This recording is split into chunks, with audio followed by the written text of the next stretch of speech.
大家好，我是小诺。今天我们要多吃红薯。今天用3个鸡蛋搭配红薯，给大家分享一个创意吃法，好看又好吃。想学的点击屏幕上有用，一起看看我是怎么做的吧。首先，我们准备2个红薯，3个鸡蛋。鸡蛋先放在一旁备用。先来处理一下红薯，用削皮刀削去外皮。红薯我们最好选择这种红皮黄瓤的红薯。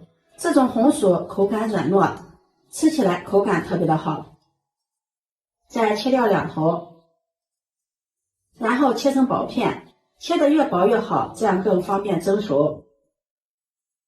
切好后把它放入盘中，放到蒸锅里，盖上盖子蒸15分钟，把红薯蒸熟。这个时间我们再来处理一下鸡蛋，把鸡蛋放入大碗中，加入1勺食盐，再加入温水，用温水把鸡蛋清洗干净。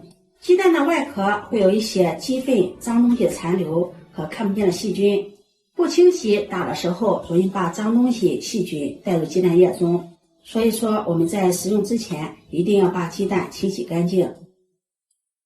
洗净后控水捞出，把鸡蛋打入大碗中。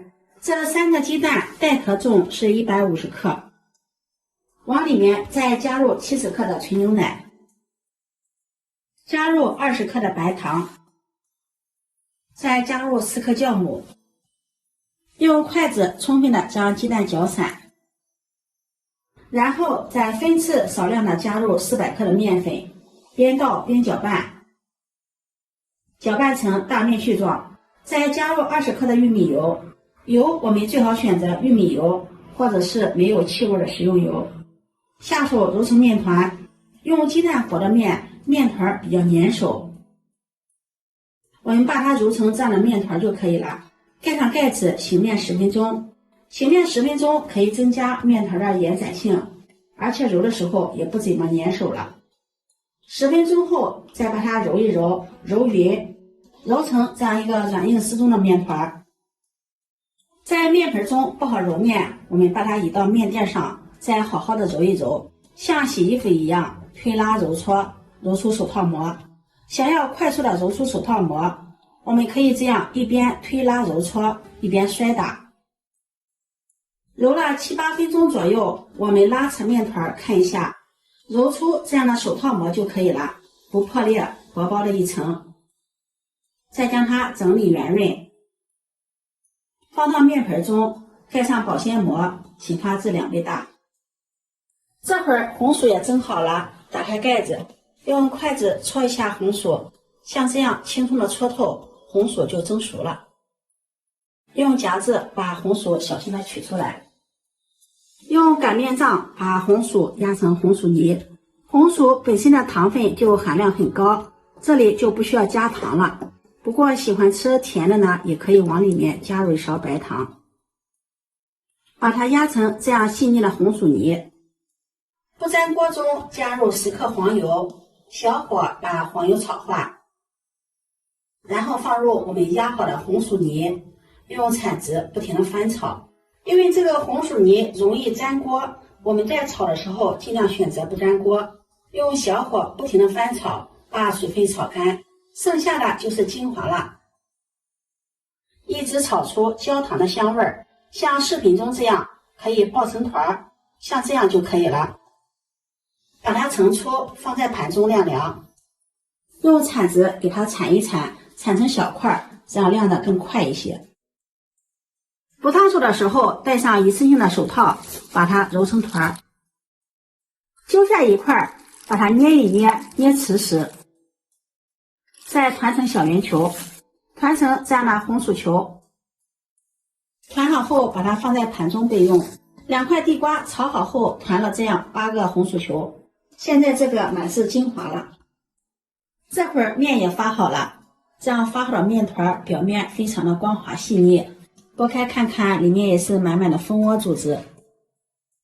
把它移到面垫上揉一揉，排排气，然后再搓成长条，分成大小相等的面剂。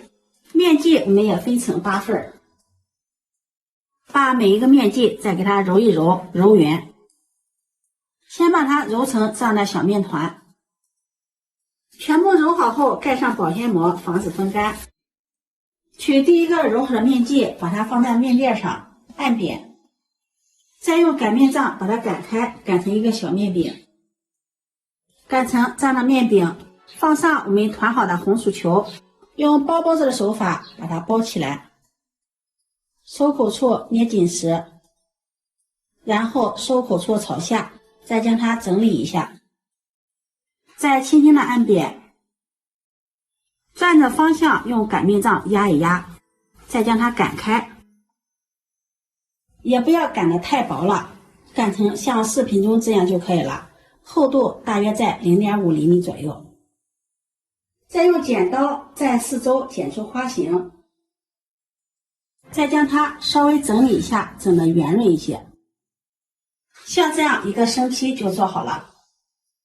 用这种手法把所有的生坯全部做好。做好后把它摆放到烤盘中，中间要留有缝隙。